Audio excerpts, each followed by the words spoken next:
Today we have Ryan Hannebaum on Advice for Ages. So I say we just go ahead and get started. What about you? Let's do it.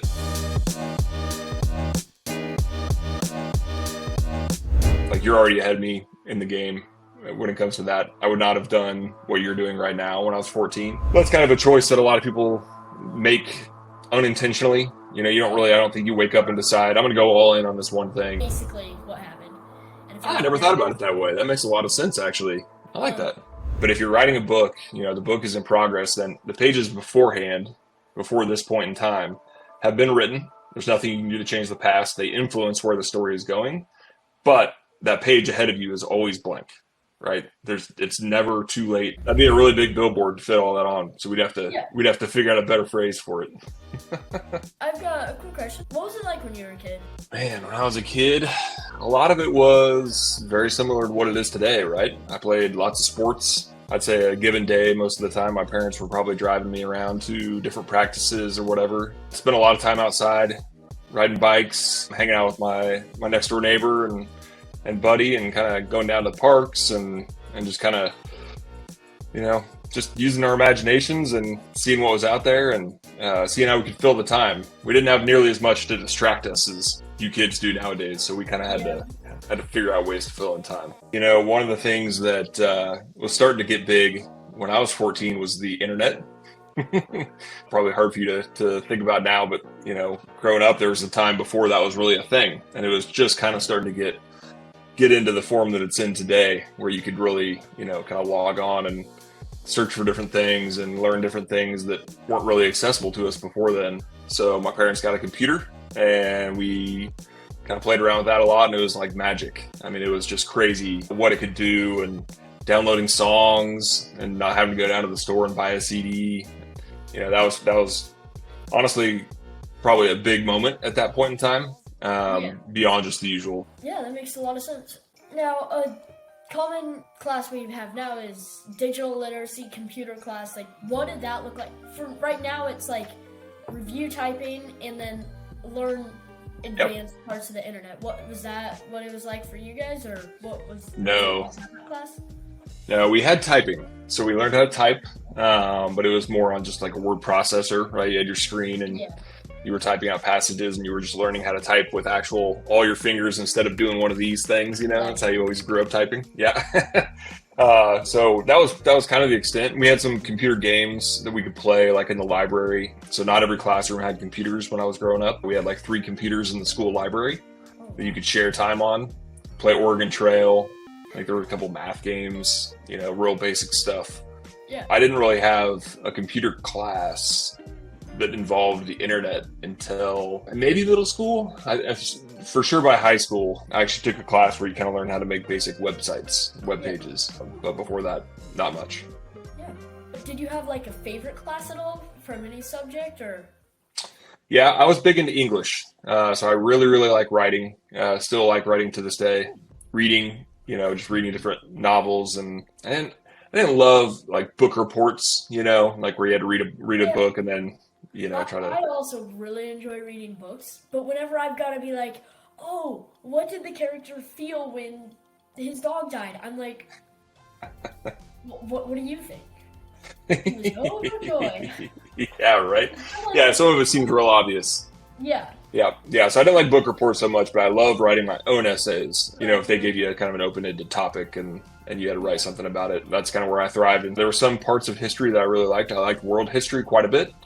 Learning about kind of like ancient Rome, which I think you're like ancient Greece, right? Aren't you kind of big into mythology and different things like that?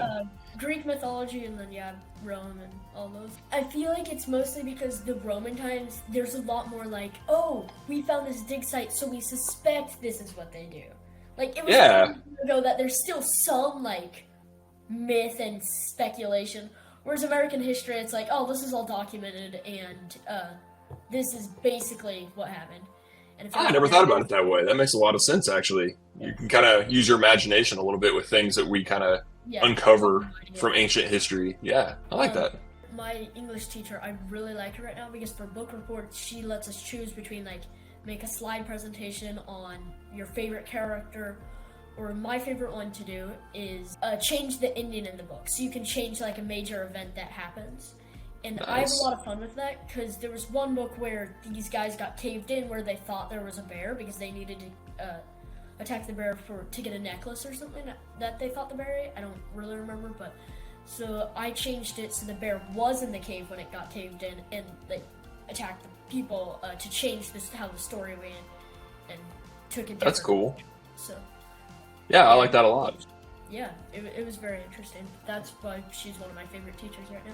Well, the other thing I'll say about English, one of the reasons I liked it a lot in school was just because in math and some other subjects, science, there were very clearly right and wrong answers, right? Like there's only one answer to a math equation, right? And I like that flexibility. Life is in the gray areas. Not everything's black and white. Yeah.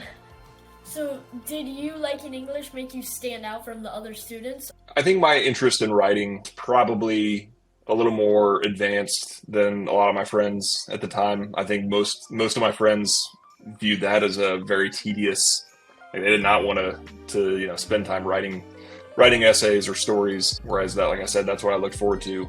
I had started a novel when I was maybe a little older than 14. I can't remember exactly when I kind of went down that path. And I got 60, 70 pages into it, I think, before kind of fizzling out. You know how it happens. But yeah, I'd say that was probably a little bit unique for a kid that age to really get into that level of writing and just understanding, really enjoying the art of writing. That's a lot of the ways how I would judge a book when I read it, was not just the story that it was telling, not just how interesting or entertaining it was, but how good the writing was. It really bothered me when there were typos in published books, or if, kind of the prose was uninteresting or maybe not real creative. That was a big part of it for me. Yeah. And was there a teacher that influenced you to take this path, or did you kind of discover this writing love on yourself? That's a good question. I mean, I think there's probably a lot of it that was just kind of inherent in my nature. I did have a 6th grade teacher, Mr. Lehman, and he did a big unit on The Hobbit. So I don't know, have you read The Hobbit, or have you gotten any of those? I'm reading The Lord of the Rings right now, but I've read Nice. Oh yeah, you're ahead of me. I didn't read The Lord of the Rings till I was 17. But yeah, so we did a big section on The Hobbit, and we did, obviously we read the book, but piece by piece we also did writing projects, kind of in that world of Middle Earth, and we did art projects, which that's another one of my, passions growing up was drawing and sketching. And I think like leaning into that passion at that point in time was kind of the first time that I really put those muscles to use, kind of engaging and finding out that I loved doing it. And then later on in high school, my senior year, I had a teacher named Miss Brandert, who was kind of I think they called it humanities back then. I don't know if they still have that class in high school today, but it was essentially like advanced English and written comp. And yeah, we read a lot of interesting books that weren't really on typical agendas, and we did a lot of writing, but a lot of creative writing, right? Not a lot of like technical writing where it's more of a book report, but more of that, hey, we've read this story that's from this time period that's got these types of characters in it. Now I want you to write a story that's, maybe similar in nature, right? We read Voltaire, and so we learned all about sarcasm and satire in writing, which I loved, right? Because I'm kind of a sarcastic guy, and just learning that you can actually make a whole, narrative, style off of that really resonated with me and kind of stuck with me all the way to now. So it'll stick with me forever. And what do you do now? Yeah, so I'm a design director at an advertising agency. And essentially what that is, like for my job, is digital design. So if you think about, you've probably heard of Photoshop, that's kind of the most basic type of approach, if you can think of it. But my team, we make mobile app designs, website designs. We work with the advertising folks to do TV commercials, different advertising spots, and they all need creative work. They all need designs done. So that's what myself and my team, that's what we do every day, is just work in visual design. Did you grow up at a faster, slower, at the same rate as everyone else, and what made you realize this? I guess it kind of depends on the walk of life you're in, right? Like I said, I played a lot of sports, but there were a lot of kids that were certainly more advanced. They really leaned into it. I had a lot of interests, I would say. So there, I'm sure you know some kids your age, some friends you've got that just really love like one or two things, right? Yeah. They're super passionate about it. They get into it. That's all they want. They eat, sleep, breathe, whatever that topic is. Baseball, basketball. Yep, exactly. Video games, computers, drawing, whatever, right? Like whatever it is, music. I was not that way. I really was able to find something in most topics that would at least catch my interest to some degree. So I didn't really have one thing that I kind of leaned into and just went all in on. I liked what we talked about, writing and drawing. Played video games. I could nerd out in school. Got good grades and everything. But obviously, like I said, I played lots of sports. I rode bikes, hung out outside. So I think that aspect of it, while it's like everything else, it's got benefits and drawbacks, right? Like there were people that if they went all in on a subject or on a topic, they would obviously advance much faster than I would in that. But obviously in the things that they weren't paying attention to because they didn't care about them, because they were all in on this other thing, then they were behind, right? They just didn't pique their interest. They didn't spend any time on it. They couldn't really have a conversation about it because it just seemed completely foreign to them.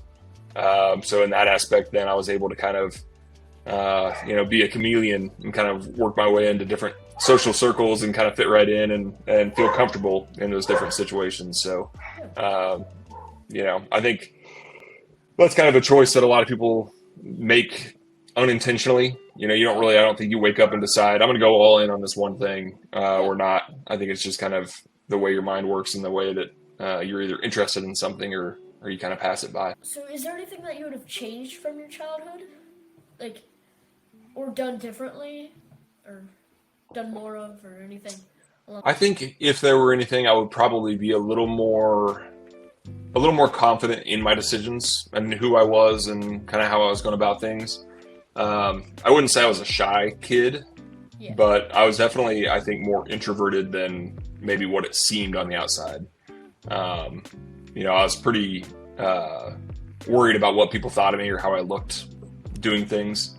So that probably kept me a little bit from maybe really exploring what I could do, what I was capable of in different aspects, kind of putting myself out there a little more. Like you're already ahead of me in the game when it comes to that. I would not have done what you're doing right now when I was 14. I wouldn't have been confident enough in my myself and my behavior and kind of my perception to be able to do that. So I think as far as changing, what I did or what I spent my time on, I don't think I would probably go there. I think, in that respect, I had a great childhood, had a lot of fun. I learned a lot. I don't think there would be a lot of regrets there, but just really having the confidence to know sort of who I was, kind of what I was just talking about in terms of being interested in different things and allowing myself to be interested and not care if other people were interested in what I was interested in or not. But really just go for it and let my own interests guide me as opposed to what I thought I should be doing, if that makes sense. Yeah, that makes a lot of sense. Our last question today is going to be, what piece of advice would you put on a billboard for a 14-year-old? What a great question. One of the kind of sayings that really stuck with me, I think I had a quote printed out somewhere for a while growing up. There's a couple different quotes. So number one is, and I'm gonna misquote it because I can't remember the originator of it. So it's not mine. I read it somewhere, so don't give me credit for it. But the quote was, "A ship in the harbor is safe, but that's not what a ship is built for."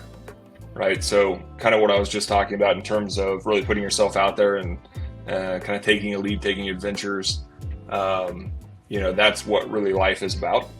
It's not about just kind of sheltering yourself and staying sort of in a bubble, staying safe all the time, right? Sometimes it's about taking risks and seeing how those pay off and not caring if they don't pay off. I was very afraid of failure as a kid, which still haunts me a little bit to this day, right? I still have to really force myself to get out of my comfort zone and take risks that don't pay off because you never know when they will pay off, right? You don't really know what you can do as a person, as a human being, until you sort of put yourself out there and push beyond what you've done before. I studied abroad in college, which was one of the most profound impacts on my life. Went to college for 5 years, and that was 6 months of it, 6 months out of the 5 years, and I learned more in those 6 months than I did in the rest of my time. Not about school topics, but about just life and what I was capable of, as a person, and understanding that things will work out. Things you can survive situations that are uncomfortable or scary, or when you're alone and you're on your own and you only have yourself to rely on. Understanding that you can do that and come out the other side even stronger of a person than you were before.